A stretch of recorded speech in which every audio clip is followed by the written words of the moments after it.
Thank you everyone for joining our program today on Texas Reincorporation. My name is Garrett Mizikowski. I'm a Managing Director in FTI Consulting's M&A, Activism, and Corporate Governance practice. I'll be guiding today's discussion. With me today, I'm really grateful to have two experts on Texas law and today's topic of reincorporation, Catherine Frank and Robert Kimball. Catherine and Robert are capital markets partners at Vinson and Elkins, and based in Dallas, Texas. They also conveniently have helped clients on this exact topic. So I'm really excited to hear their perspective today. We're going to cover what's driving the interest in reincorporation, which companies have considered redomiciling or already have, important legal and strategic factors for companies to consider, how shareholders and proxy advisors are approaching the topic, and then practical steps or tips and tricks for boards to consider if they're evaluating a similar decision. So just diving in, I think this is a very timely discussion. Reincorporation is probably on a lot of folks' minds, given ExxonMobil filed its preliminary proxy on Tuesday, announced its plans to seek shareholder approval to redomicile from New Jersey to Texas, annual meeting scheduled for May 27th. A lot of our materials today are going to cover Delaware to Texas instead of New Jersey to Texas. So I kind of want to start there. Robert, just curious, does it matter if it's New Jersey to Texas, Delaware to Texas? How does it differ if the state a company is currently incorporated is not Delaware? Yeah, it does make a difference. The list of considerations that a company is going to think about are often pretty similar. But the differences between New Jersey law, say, and Texas will be different from the differences between Delaware law and Texas. So it's going to change how your advisor pool looks a bit. It may affect how shareholders perceive things or proxy advisory firms. Delaware's been the de facto national corporate law in many respects. New Jersey has not. So maybe the thought of leaving New Jersey to Texas does not trouble ISS, Glass Lewis institutions the same way it might if it's Delaware to Texas. And then third, your process of leaving a state and the fiduciary process around that is going to be governed by the law of whatever state you're in. We'll mention that again later on, I think, in this program. But you're going to follow the process. In the case of Exxon, they were worrying about what the law was in New Jersey in the process to leave. One might argue that that's actually a clearer roadmap in Delaware than in most other states, but that's going to make a difference. And then last, I might mention just the mechanics of it. Most of the companies that have done this have done a certificate of conversion because Delaware, Texas, Delaware, Nevada all have a process by which you could just file a single certificate in each state and convert to being a corporation of a different state. But apparently New Jersey doesn't have that. So they did it a little more in the traditional way, the way we might have done it 20, 30 years ago. And that's by a merger, creating a subsidiary that they merged down into, leaving the new Texas corporation on top. But that's a mechanic. It may add a little bit here and there, but fundamentally the result is the same.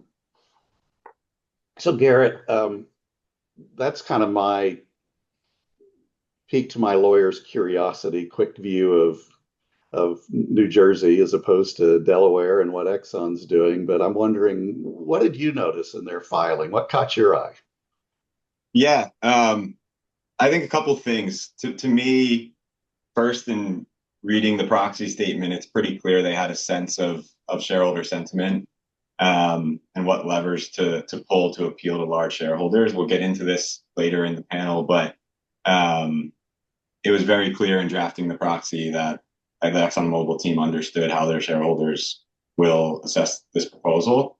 And the second, to me, as someone who supports companies with communication strategies, is really the rollout of this all, right? You don't typically think of filing a proxy statement as something that's a newsworthy event, something that needs a broader rollout plan, but beyond submitting it to the SEC. But here there was a media exclusive press release, and it was very clear to they had a well thought out rollout plan beyond just submitting the preliminary proxy with the SEC. Not saying that's the right approach for every company, and every company who is considering this move is going to have a Wall Street Journal exclusive, but it was clear to me that that was well thought out, and it really caught my eye. I kind of mentioned every single company is different here, and it might not be the right approach to take the exact same steps for every company. So let's take a quick look at companies who have reincorporated, are proposing to, or maybe IPO'd with a reincorporation in Texas. Catherine, what stands out to you about this list? And in your practice, what types of companies are having these discussions right now? Well, just glancing at this list, you can see that it's a variety of sizes and market caps and industries that are proposing to reincorporate. A lot of this is time-based. The rules in Texas changed. The legislature acted in first and second quarter 2025, which was past annual meeting season last year. So the first wave of reincorporations after Tesla were largely controlled companies where, influencing a shareholder vote was less of a concern for the company. Moving into this proxy season, and what's so noticeable about Exxon's proposed reincorporation is we've started in this regular annual meeting season seeing a few widely held corporations reaching out in their regular proxy statements for reincorporation votes. And that, of course, is going to change how companies speak to their shareholders when they're asking for a vote and working with institutional shareholders. And usually when I talk to folks about reincorporation, they fall into a few categories. And the first category, at least initially, was the controlled company group. And the second group, and you can recognize a few on here, Tesla being the most obvious, have had concerns about or issues in Delaware with respect to litigation. And Tesla's the most noticeable with Elon's pay package. But Coinbase Global, their GC wrote a great op-ed in the Wall Street Journal when they moved. They're a controlled company, but their GC did lay out some of the considerations about why they moved to Texas and cited the lack of predictability in the Delaware courts. The third draw to Texas tends to be having some sort of connection to the state, whether it's your headquarters or a center of operations, or again, in Coinbase's case, not headquartered in Texas. They mentioned Texas's legislative support of the crypto business. So there's always some tie that you see referenced in proxy statements kind of going forward. Yeah, no, that makes a lot of sense. And so we have, double-digit companies on this slide here who have reincorporated or proposing it. I want to get to, and I'm sure everyone wants to get to, kind of how you can do it, tips and tricks. But first, it's probably just helpful to take a step back and compare Delaware versus Texas. So slide here, so quick comparison. And again, this will be shared with all registrants afterwards. But let's talk about a couple of differences. Maybe Robert or Catherine, the big one to me is Delaware has a yellow question mark next to pro-business. Can we unpack that a little bit? What's driving the difference between Delaware and Texas there? Yeah, look, the fourth category that we get questions from are the curious who may not ever move. And I'm going to assume there are a fair number of people on this call that fit the curious category, or maybe they want to know if they should at least have a brief discussion of it at their board and just make sure they satisfy the curiosity of the board. But it's not beyond that. Delaware wasn't always the leading corporate law state for companies.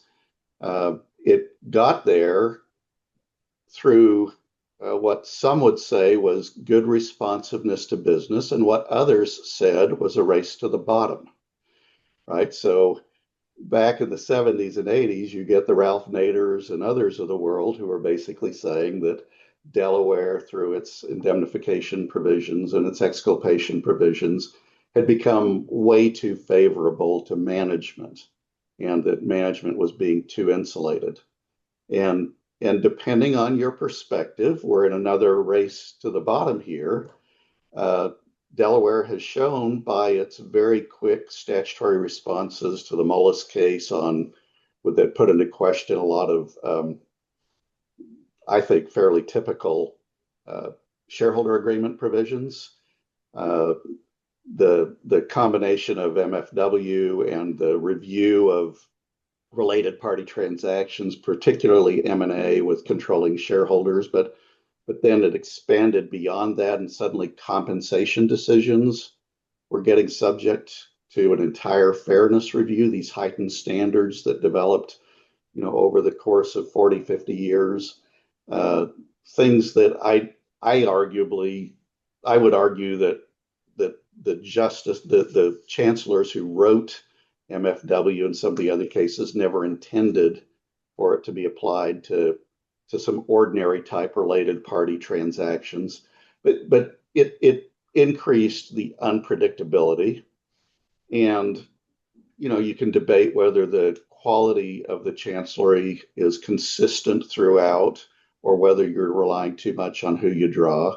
And so those kind of issues, notwithstanding the quick response of the legislature last year in Delaware to try to clarify standards around controlling shareholder transactions, the response they quickly made to the Mullis case, it still is left into question whether it's a bit of a luck of the draw and less predictable than what it should really be. Whereas, at least in the current administration, Texas, Governor Abbott has a very pro-business mindset. There's a track record from 30, 40 years ago where Texas was viewed as a very pro-plaintiff state, to where that's really changed a lot, and we're not necessarily the most pro-plaintiff state. In fact, I'd argue we're not at all in the corporate area. So that's kind of what's been at play. It's a long history that outdates some of us, and guys like me, the old timers, will say, okay, yeah, that's what's going on here. So that's why there's a question mark there. Now, there's still a question mark about the future of both, and those check marks might move. Yeah, I wanted to get to the question mark on Texas. We're probably going to spend a lot of this webinar talking about the pros of Texas and kind of why companies are considering reincorporating or redomiciling there. But Catherine, maybe talk to me about the limited case law in Texas and the conversations you're having with your clients about that. Sure. So and just for everyone, we condensed all of the changes that have happened in Texas law in early 2025 into one slide. There's, of course, a lot more to unpack here, and it could be its own hour. So if you have specific questions about the differences between Texas and Delaware law, please reach out to us. But just to hit the high point takeaways, right? The most important items that the Texas legislature acted on in 2025, one of them is codifying the business judgment rule. So where Delaware courts use 3 different standards of review: business judgment, which is default, right? Enhanced scrutiny and entire fairness, depending on whether there are conflicts or other considerations with respect to the transaction. Texas has codified the business judgment rule for public entities. There has never been in Texas courts any case law supporting any other standard of review other than business judgment law. The Texas legislature has done its best to foreclose those developments in the future. It's not guaranteed, but it will be very hard for courts to second guess the decisions of a board or management using a standard other than the business judgment rule going forward. So that's a big high level question. A lot of the changes also related to granting access and creating the Texas business courts. The Texas business courts have been in action since September 2024, but the legislature put in provisions like a waiver of a jury trial and exclusive forum provisions to make sure that the Texas business courts and chancery had the best chance of kind of being a similar process. Also speaking to derivative litigation in Texas, and this has always been, or this has been the case for decades, this is not a new change. Where in Delaware, a proponent can bring a plaintiff suit, a derivative suit, and can bypass demand on the corporation if they can adequately demand futility. So in other words, they can go to the courts fairly quickly, where a judge will then, determine whether the case proceeds. Texas has a much a different approach. A plaintiff must demand on the corporation first. And the board of directors can delegate consideration of that derivative action to a disinterested committee of the board.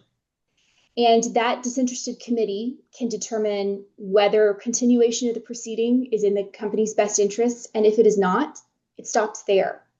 The courts can't second guess the decisions by that committee unless the committee was improperly constituted or other very high bar reasons. So that is really going to limit the amount of case law that's actually going to hit the Texas business courts with respect to internal affairs.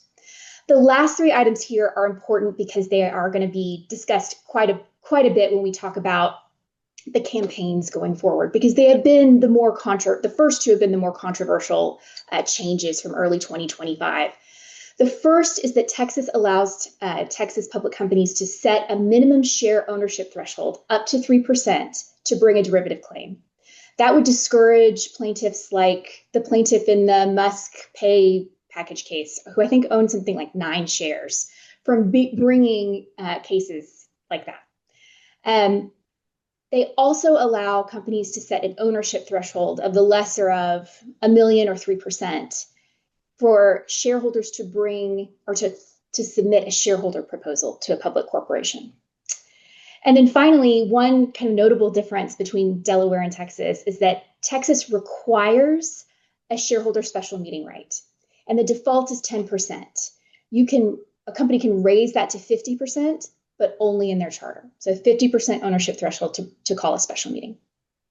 And those last three are really important because they are optional, and or for the special meeting, there's kind of a range that you can set it at. So we're going to spend a lot of time later on talking about those and considerations for companies. Before we move on, a couple of questions in the chat that I want to address. First one, is there any role or power granted to the state attorney general under Texas corporate law? Does that office have any jurisdiction over Texas corporations? Let me take that one for a minute. Not much. They have the primary role for not-for-profits. When you're dealing with public company for profits, you're really not going to see them meaningfully. There's one exception, which is kind of interesting. When Texas doesn't have a concept really of controlling stockholder fiduciary duties to others. If there's a controlling stockholder problem and you want to sue and get a remedy, your remedy is to put the corporation as a whole into the hands of the state attorney general's office under their supervision, essentially, or a conservatorship. So that's not a remedy that most people are likely to pursue. That would be a very extreme problem, and probably mostly a private company type problem. Got it. Another question is, what are recent decisions from Delaware that seem to be trending anti-business?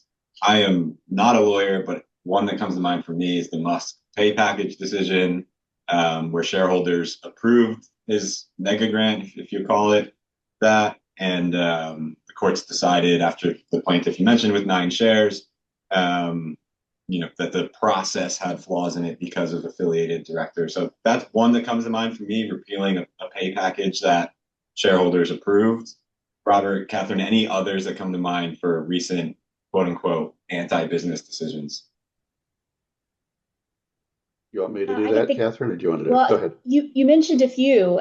There's been worry about MFW creep. There's the Moelis decision. There was Match.com was another recent one where the independence of a member of the independent committee was called into question. Do you have other ones, Robert, that jump at you?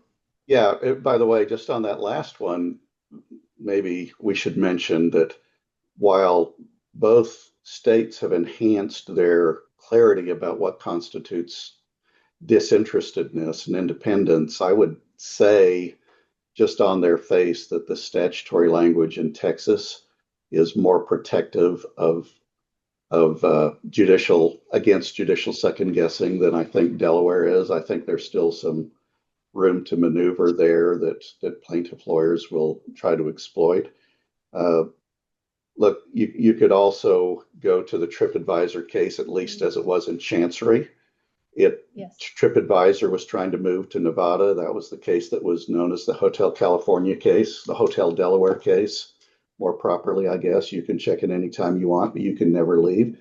Now, the Delaware Supreme Court overruled that and said that, in essence, that if you don't have an immediate effect on a current litigation and you don't have a contemplated related party transaction that's affected, then this ought to be a business judgment review and not an entire fairness review. And that's fine, but it took a while to get there. Yeah. And it was expensive, I'm sure. Yeah. Yeah. So there's those kind of cases. One could argue that it goes all the way back into the 80s when Delaware started adopting enhanced scrutiny and entire fairness. Okay, they didn't necessarily have to go there. You could make that argument about fiduciary outs too. Why is the sale of a company, the only contract that has to have a fiduciary out, and other significant owners' contracts don't? There's a big academic debate out there about that, but there was sort of a pattern, but then that pattern of higher standards became the norm. And then it went to another level, and it made directors say, I'm going to just assume that they're trying to do their best, because I think under any state, people who know they're doing wrong and aren't taking time to be informed are going to get into trouble somehow. But there were a lot of people saying, I'm making honest, good faith, informed decisions about this business. And I've got a guy with 1 shares or 9 shares who's coming in and second guessing what this board has spent a lot of time trying to figure out. We wouldn't give a guy with 1 share in a public company a right to a board seat. Why do we de facto give it to him through litigation? So in that spirit, we have one more question. I think it'd be a helpful reminder to kind of set the scene for later in the discussion. But we have this this optional ownership threshold in Texas for shareholder proposals. I think it might just be helpful to remind the audience what the SEC threshold is for shareholder proposals and how different is it from Texas. Oh, the 14A8 threshold. Yes. Significantly lower, depending on the length of ownership. But significantly lower, in the thousands and tens of thousands of dollars, not in the 1 million or 3% of shares entitled to vote. 1 million or 3% was a proposal at one point at the SEC, and you saw some back and forth between a couple of the recent administrations, and I think this is where there seems to be both a governance judgment and a political stance by the legislature about what they wanted to do. We can have a whole separate conversation on the no action process. All right, so try to give like an overview of Delaware versus Texas, some highlights and things to consider. Let's now it's a natural continuation to why are companies stating that they are seeking redomiciling or reincorporating into Texas? Catherine, maybe I'll start with you. What are some of the more common reasons you're seeing companies either state in their proxies or just when they're having conversations with you, why they are thinking about it? Almost always the first and most important is reducing exposure to, you'll see it called opportunistic or frivolous or wasteful litigation. And that's what we've just been talking about, right? Wanting their boards and management to be less likely to be second guessed by the courts, and avoiding some of the plaintiff-driven litigation that you're seeing in Delaware. And access to the Texas Business Court has made that more attractive, as there's now a professional court in Texas with judges that are appointed by the governor, with a waiver of a jury trial that's stepped up to take on these types of cases. The second biggest cited item is always kind of this connection to Texas, or Texas's business-friendly mindset, whether that's with respect to your specific industry. So in Exxon, the energy industry, for Coinbase, the crypto industry, or it could be headquarters, or it could be just a general sense that they think, their people are located in Texas, or something like that. I think Dillard's noticed that a lot of their growth opportunity and a large number of their stores were in Texas, even though they're not headquartered here. So different companies have different ways of drawing that nexus. I wanted to ask about this nexus to Texas. So what, do I need to be headquartered in Texas? Do I need to have X number of employees in Texas? Can I reincorporate in Texas if I have no exposure to Texas? Like, how should we think about the nexus to Texas? I gotta stop saying that because it's a very quick rhyme. But how should we think about that in like the presence, the varying presences that companies considering a move like this have in Texas? Yeah, I would turn that back and say, how many of the folks on this call who are public companies headquartered in Delaware have massive Delaware operations or a nexus to Delaware? It's not required. It's not a requirement. Maybe DuPont. Maybe DuPont. But it is a compelling argument sometimes for stockholders to hear. Sometimes it's, the courts are closer and more familiar. Sometimes it's because you're headquartered here, and that it makes it more interesting to Texas headquartered companies. You're familiar with the politics, all your people are here.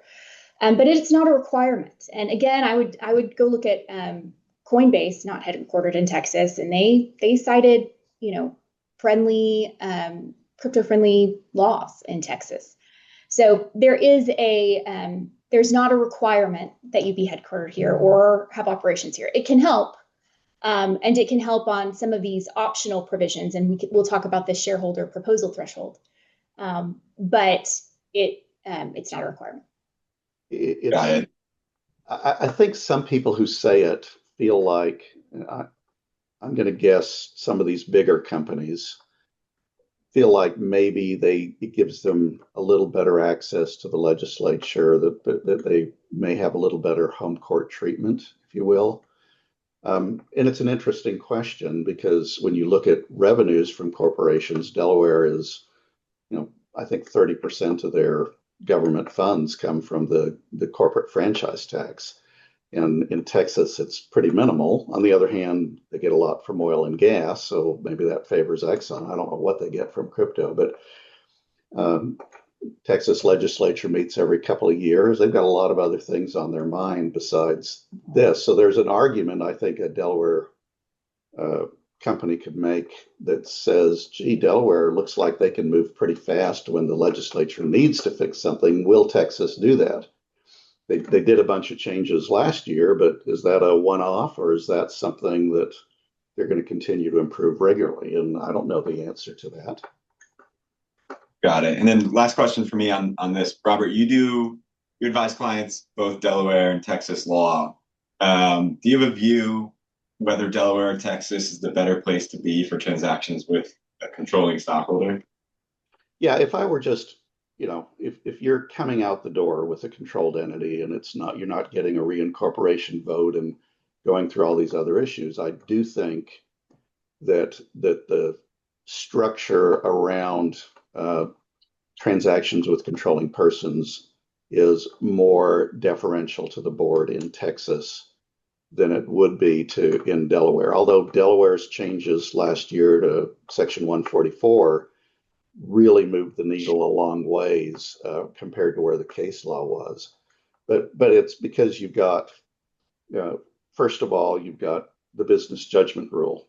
you will always have the business judgment rule in Texas. There's not a scenario where you can end up in entire fairness on that, whereas there's still a path to entire fairness in Delaware. Second, as I mentioned, I think the standards are for what constitutes a disinterested director are a bit stronger and clearer and more protective in Texas. And then third, we mentioned that the derivative claim procedure means that even if somebody wants to challenge it, they make demand, and if the company wants to, they can choose to put that to a committee of disinterested directors to consider whether or not that claim should be pursued or not. And the only basis, once that disinterested committee or body, doesn't have to be a committee, has made the decision, they can really only challenge it on the basis that, in fact, they weren't disinterested under these statutory standards, or that they really didn't follow a reasonable process. They've got to show that it was, a pretty unreasonable process. It's a hard standard to get through. And that, by the way, is one of the reasons you don't see as much case law in Texas on fiduciary duties, right? One is there are just fewer public companies. That's probably the biggest reason. But the other reason is, even though a particular company may get 5 demands in a year, maybe none of those make it out of the committee, or maybe only one of them does. So that's why I think, ab initio, that's more favorable. Now, whether that's enough to then cause you to reincorporate if you're already public and already in Delaware, well, that's a board decision. Right. Okay, so let's get into board decisions then. There's a lot of considerations here, obviously the legal ones, and I want to talk about elective provisions in a second, but maybe first I'll just kind of set the scene with the shareholder vote side of this. This needs to get shareholder approval, and so I think one of the big questions, but it is a ladder question, you have to decide that you want to do this first, is how are shareholders voting on this? How do they approach this? So first, I think just looking at past proposals, it's an extremely small sample size at this time. And even within that small sample size, there are so many different factors at play. For example, we talked about earlier, whether you're going Delaware to Texas or a different state to Texas can really impact the legal implications. It can really impact the way investors are going to approach that. And you also have to keep in mind that Texas has made all of these changes just over the past 2 years. So it's very hard to find an apples to apples board comparison here. And so I would caution folks to look at past proposals that have passed or failed and say, that's going to happen to us. We should do this, or we shouldn't do this. We actually looked at, over the past few years, proposals and how the big three and ISS and Glass Lewis have recommended on them. And to get to the point that we made earlier, where a lot of these companies have a large influential shareholder, or a founder, or a controlling shareholder, roughly 40% of Delaware to Nevada or Delaware to Texas proposals saw an against vote from BlackRock, an against vote from State Street, an against vote from Vanguard, and from both proxy advisors. And most of those still passed. So I just would caution folks to look at past precedent without getting a really good understanding of the shareholder base, of where they were incorporating from, of which provisions they were adopting or not adopting. There's just so many variables at play, but a lot of against votes. And I think that's kind of something to be mindful. Do you think that companies have no chance, or how do you think current investors are going to review these proposals? It's a good question. I think if you just look at the data, you could reach that conclusion. But you have to keep in mind the sample size and how recent Texas has made these changes to make its legal system more appealing for companies. If you read investor voting policies, they all say case by case. They're not extremely informative or helpful at this exact moment. But the one thing I'd say about half of them either get to directly or hint at is they kind of assume that there's this tension between the economic benefit of reincorporating and the detriment or assumed detriment to shareholder rights that would come from reincorporating. And a couple of the policies kind of assume, well, we're going to have to weigh which one is greater and vote favorably or against based upon our conclusion. We talked about the optional provisions. We'll get into them in a second, but I would argue that's not the case. And I think the ExxonMobil proxy did a very good job of articulating, hey, these shareholder rights are remaining or if not strengthening. But the last thing I would say on investor views is it's very, very early days for them to analyze these proposals. When they see new types of proposals for the first time, the proxy advisors and the big three and all investors really, they need time to establish a framework. I honestly think of it as similar to all of these like retentive awards and one-off awards that executives were granted during COVID. Historically, investors hated those and they just started voting against them like whenever a retentive award was granted. But as they became more prevalent, you saw the proxy advisors and stewardship teams start to develop a framework that can really inform board decisions that, okay, if we are going to grant a retentive award, here are the things that I need to consider to get shareholder support.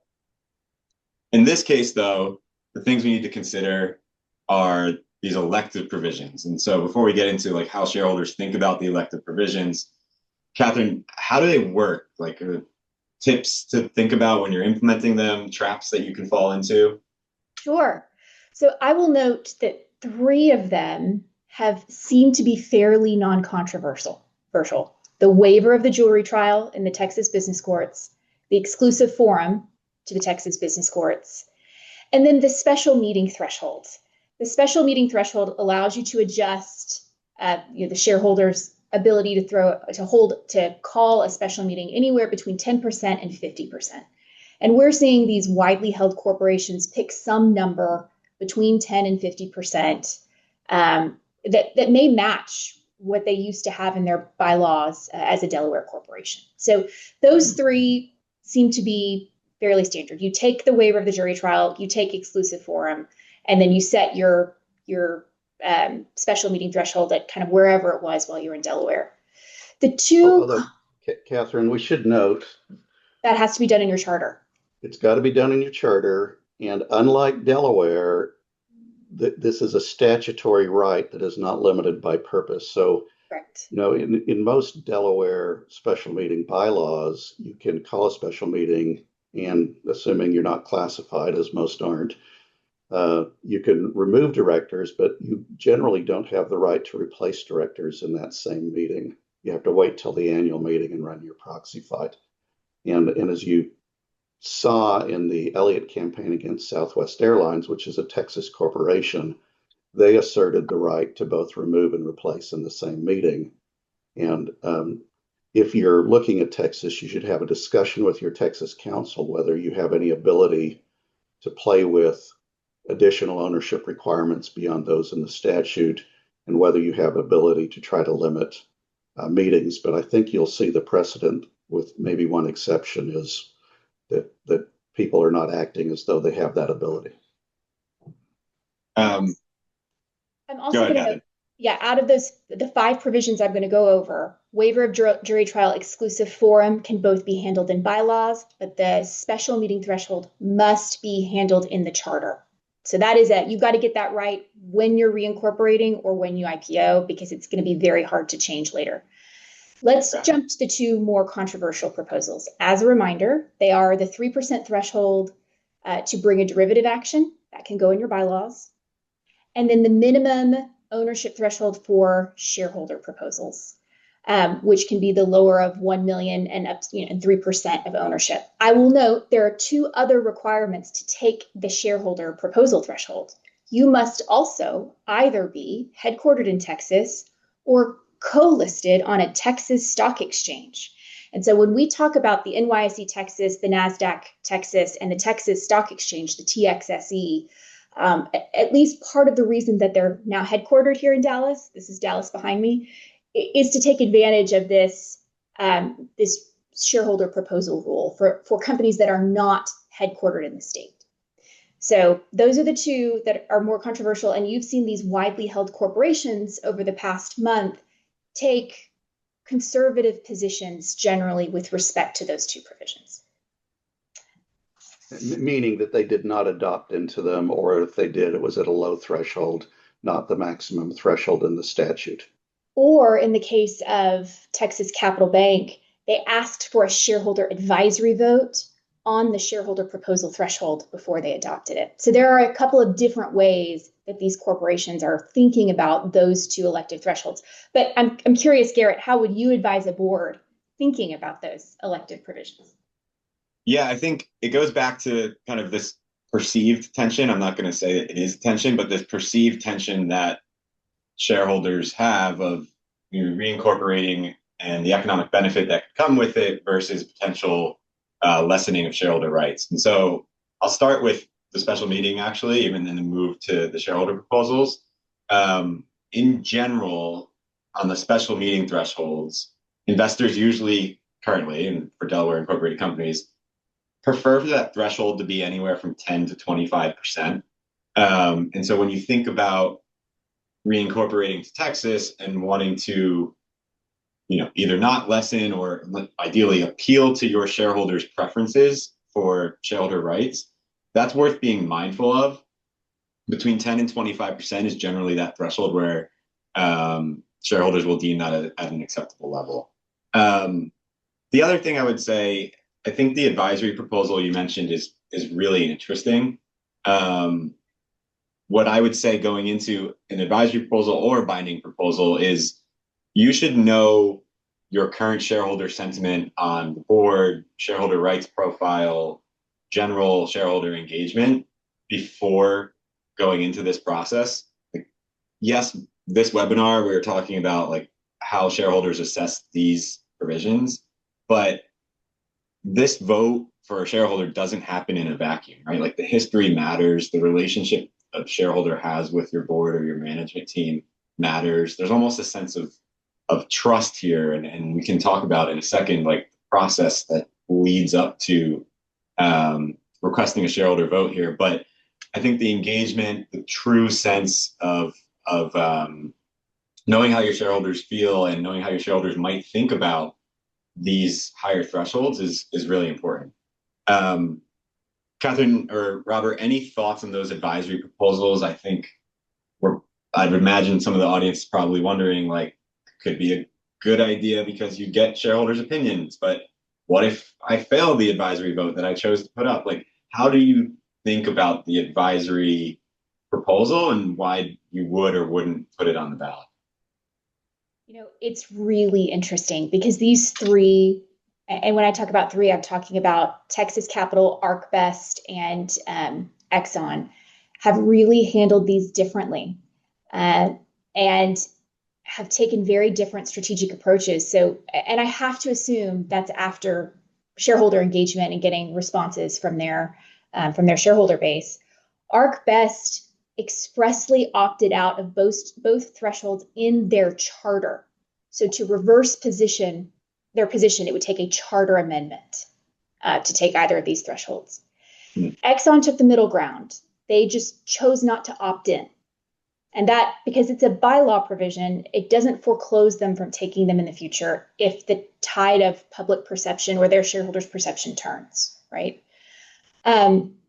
Texas Capital took a 1% threshold on the derivative action threshold and then did the advisory vote for the shareholder proposal threshold.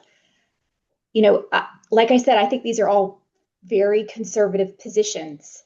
And I think it's worth not blocking yourself out if that is appropriate based on your discussions with your shareholder base, just because this is evolving. And so it's an interesting question. It's going to be interesting to see more of these come through. Yeah. Okay. Let's say, Robert, Catherine, I'm sold. How do I start? Right. I think first question, Robert, the board process here. I know the board process is very important and probably lengthy, but is the board process governed by law? Is it completely optional? How does it work? Yeah, look,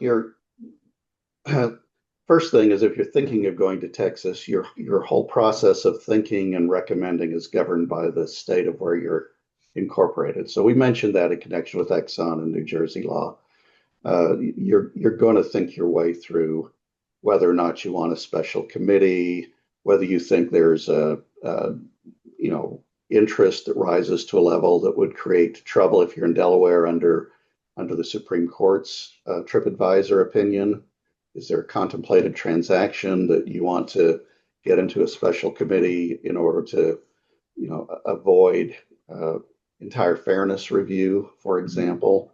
So that whole process of being informed and applying what's in the best interest of the corporation and its stockholders, that's your decision. It's the same fiduciary standard every other decision you've been making is under, and it's going to be subject to the same litigation standards as other decisions. It'll get a lot of attention.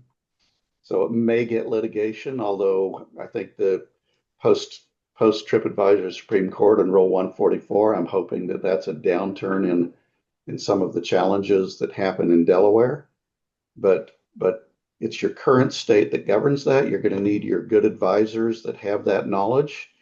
And then any litigation about that's going to be under your current state of incorporation. They don't lose jurisdiction because you in fact reincorporate, because the actions happened while you were incorporated there. After you've reincorporated, you're under the Texas standards, you're under the Texas derivative law rules, those kind of things. So I think that's the main thing. And I think one of the key issues is, are you going to be obligated to use a special committee? Is it optional? Is it advisable even though it's optional? And that will have a lot to do with whether this is being driven by a controlling stockholder or not, and whether it's a clear day under the TripAdvisor standard or not. Right. And that's your discussion point. And so then, Catherine, let's say I'm a board. I plan, I have to file my preliminary in 3 weeks. Can I just start this process now, or what are your views there? Oh man, it's March 12th. And I've gotten this question so many times this week. Probably not. If you're a 12/31 fiscal year end company and you're on a regular annual meeting schedule. And the reason for that, particularly if you're widely held, there are two reasons. One, I guess three. One is that you may need to do some significant shareholder outreach if you haven't started that already. And that's a process that's hard to do at this time of year when everybody's busy working through their annual meeting process. Number two, we typically recommend that the board, in the exercise of their fiduciary duties, takes some good time to consider a reincorporation. So that can be anywhere from 2 to 4 meetings and could be longer if you have a special committee if you're a controlled company. So that's typically not a 3-week process. And then the third reason is this requires a charter amendment. It requires a preliminary proxy. So you have to give the SEC their minimum 10-day window to consider your proposal before you can even file your proxy and start the clock. So it's probably not what I can sneak in the next few weeks. I would guess, unless you've gotten a head start. But I'm curious what you would. But we would guess that somebody out there may still try it. And someone has special circumstances that make it so work. But I'm curious, Garrett, what you think, because I do think the planning process hinges a lot on this shareholder outreach piece. Yeah, and I think you bring up a good point. Like, it takes time to plan a good shareholder outreach campaign.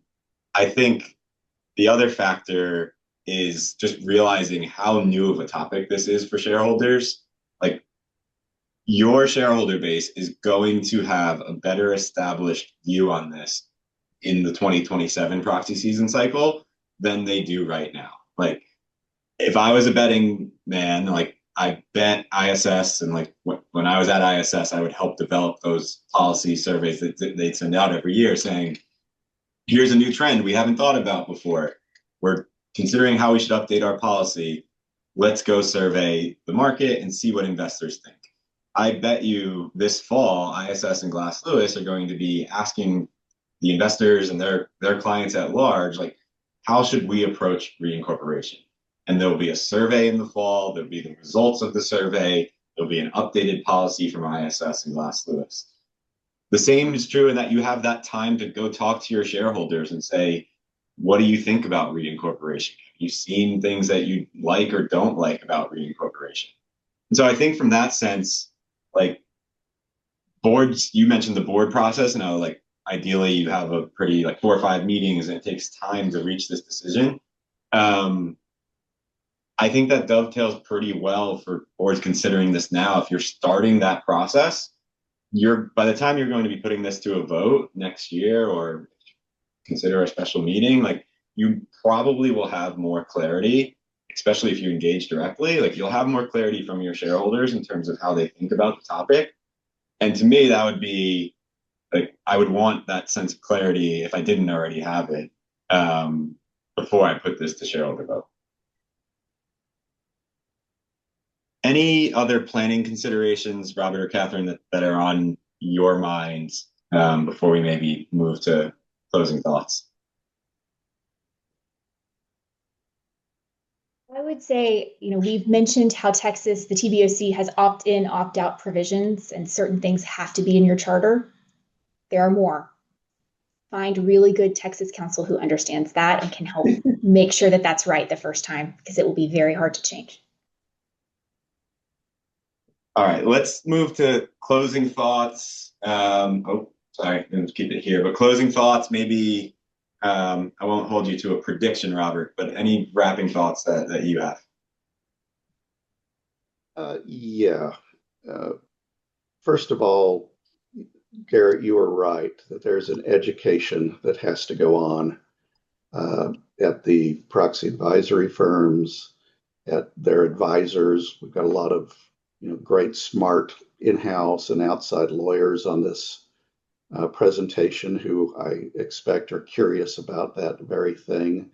I mean, many of us are used to quick access to folk on the Delaware General Corporation Law or Bellotti and Finkelstein and the many, many, many publications that come out about the latest case. And we talk about it in between, whatever we streamed last night or binge watched over the weekend.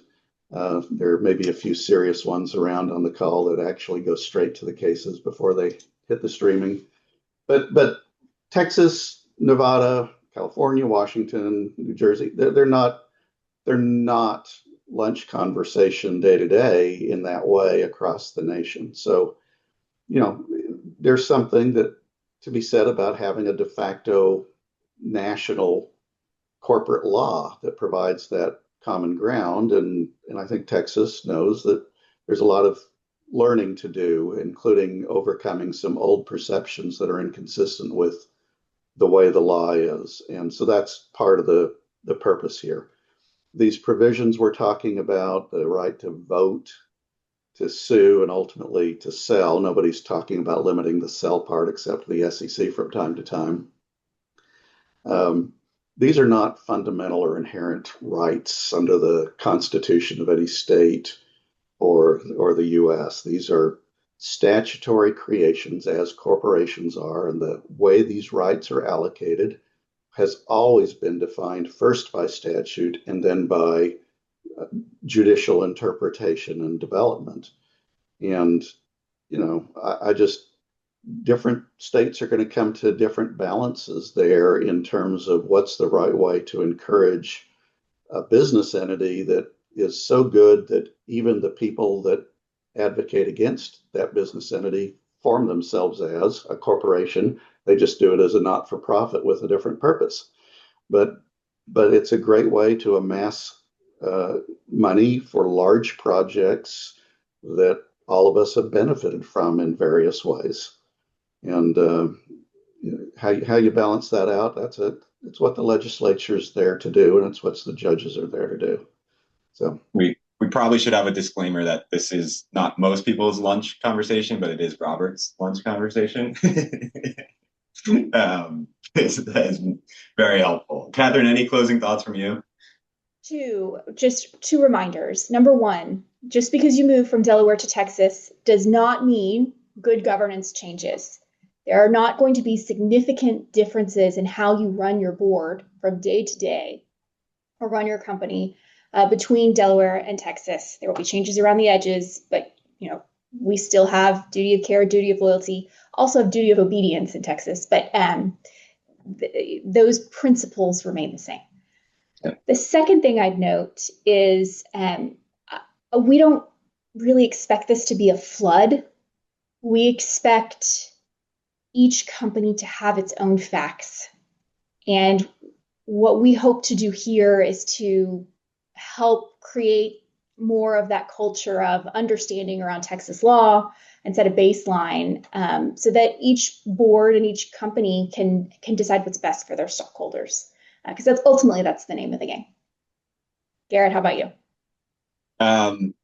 I would just say that if you're considering this, not even going to do it, like just treat it like a campaign, and that's a two-step process. First is you would never just start a campaign without knowing anything about your voters, whether it's a political campaign or a shareholder vote. So do the prep work, stay informed, right? That work starts early. So engage with your shareholders, track how their policies are going to evolve, get the right intel on how shareholders are voting and how their policies are changing, and just stay informed. Like the Texas laws can change, Delaware court cases change, and those will impact your decisions. And then the second, like if you are going to go through with this, is planning and executing a good campaign. Like you obviously need well thought out, compelling proxy statement, but you need to have a plan to engage with investors and proxy advisors. For most companies, their proxies get little to no attention from other stakeholders, but this is a move that could draw attention from media or from employees. And why are we doing this? So have a plan to at least react to inbound interest from other stakeholders. And lastly, just consider all of these optional items, right? Like Catherine walked through how there's a lot of ways you can approach them. Think of them as levers to pull, and they're levers to pull to get shareholder support. That concludes our session today. I want to thank everybody for joining, and have a lovely rest of your Thursday.